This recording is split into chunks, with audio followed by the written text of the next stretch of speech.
नमस्कार. मी मोनिका तुमच्या सगळ्यांचं स्वागत करते आजच्या आपल्या नवीन व्हिडिओमध्ये.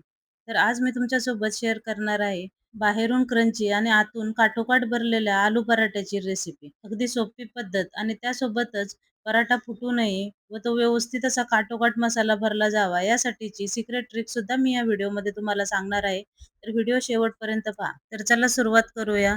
मी इथं मसाला बनवण्यासाठी भरपूर अशा मिरच्या, भरपूर कोथिंबीर आणि आल्याचे 2-3 तुकडे घेतलेले आहेत. आता मी हे सगळं मिक्सरला छान असं बारीक करून घेते. पूर्ण असं बारीक करायचं नाही, थोडंसं भरड-भरडच वाटून घ्यायचंय.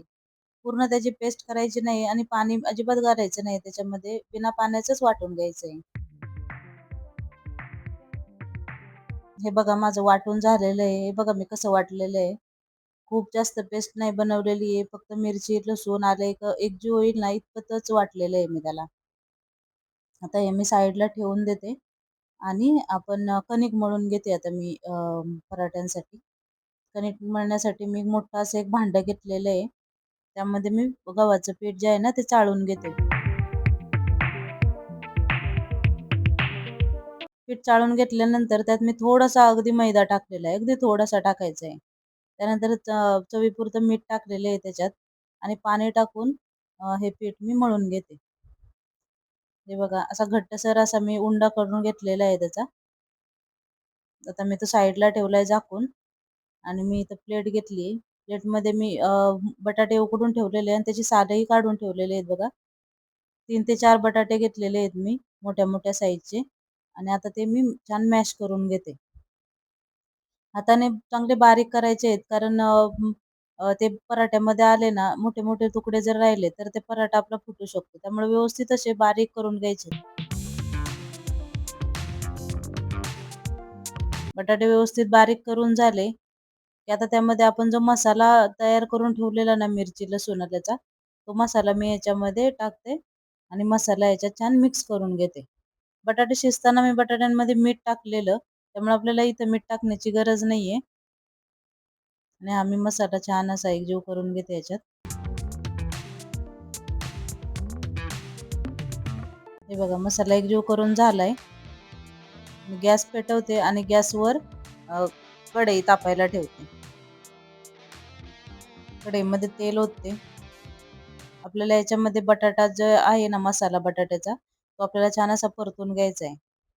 तेल तापलेलं आहे. मी त्याच्यामध्ये थोडीशी मोहरी टाकते. मोहरी तडतडली की त्याच्यामध्ये थोडासा कढीपत्ता टाकलेला आहे मी. कढीपत्ता भाजून घेतला. त्याच्यामध्ये आता 1 चमचाभर हळद टाकते मी. हळद तेलामध्ये टाकायची म्हणजे मसाल्याला आपला छान असा रंग येतो. आणि आता हा जो बटाट्याचा मसाला आपण मिक्स करून ठेवलेला ना साईडला, तो मी याच्यामध्ये टाकते आणि छान असा परतून घ्यायचा आहे. साधारण 5 मिनिट आहे ना, त्याला लहान गॅसवर व्यवस्थित असा परतून घ्यायचा आहे. म्हणजे त्याला एकदम छान अशी टेस्ट येते.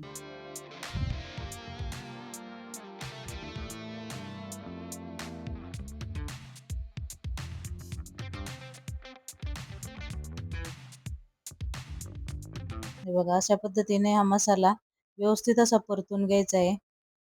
हळद वगैरे सगळं त्याला एकजीव झालं पाहिजे असा परतून घ्यायचा आहे मसाला. जेवढा व्यवस्थित परतला जाईल तेवढी पराठ्यांना जास्त टेस्ट येते. त्यामुळे मीडियम गॅसवर छान परतून घ्यायचा आहे तो.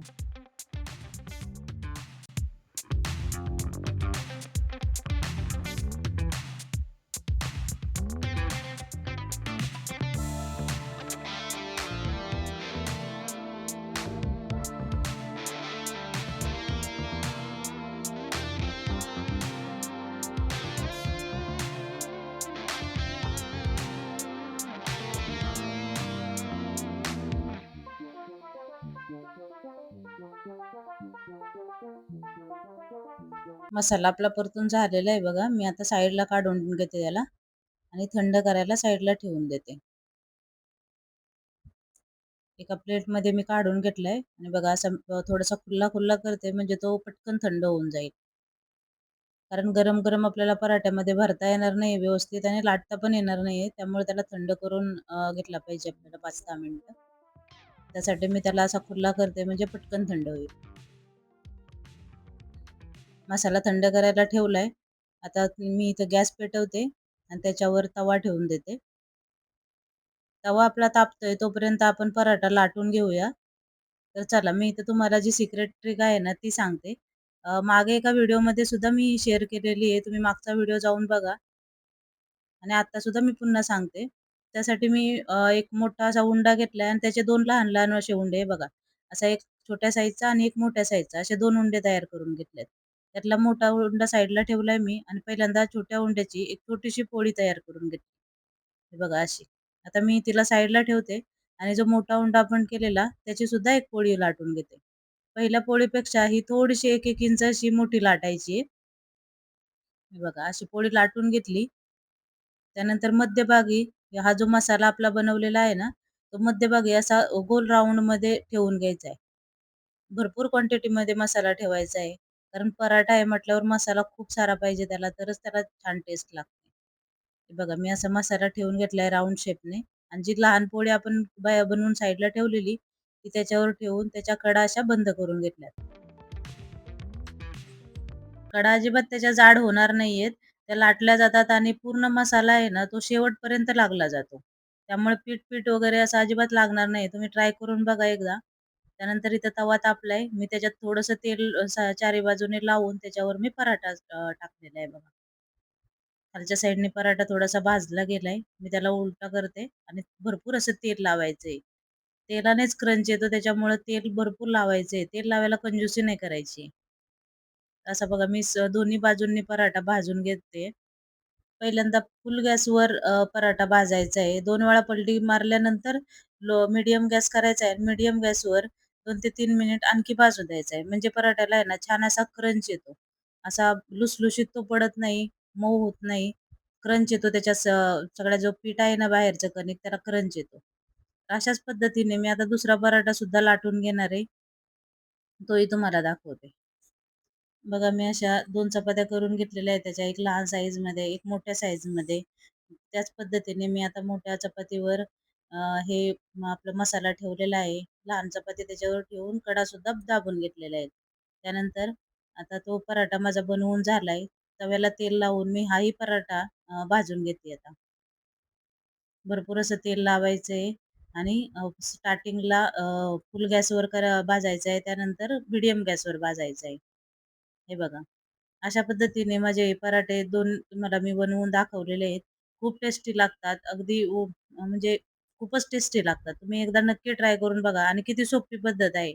अगदी रोज म्हटलं ना तरी आपण बनवू शकतो. इतकी सोपी आणि टेस्टी तर खूप लागते. तुम्ही याला सॉस बरोबर खाऊ शकता, दह्याबरोबर खाऊ शकता. आता हे बघा गरम आहे खूप. हे बघा मसाला कसा लागलेला आहे. आता तुम्हाला दाखवते. पूर्ण शेवटपर्यंत बघा कसा मसाला लागलेला आहे आणि फुगतोही तो खूप छान. हे बघा, मी आता तुम्हाला कडेला दाखवते मसाला आणि चिपकलेला आहे का तरी कुठे. व्यवस्थित झालेला आहे. पूर्ण मसाला शेवटपर्यंत अगदी लागला जातो. तुम्ही अशा पद्धतीने पराठा नक्की ट्राय करून बघा. अगदी सोप्या पद्धतीने आणि टेस्टी असा पराठा होतो. खूप कमी साहित्यात सुद्धा बनला जातो. तर तुम्हाला आजचा व्हिडिओ कसा वाटला नक्की कमेंट करून सांगा. व्हिडिओ इथपर्यंत पाहिल्याबद्दल धन्यवाद.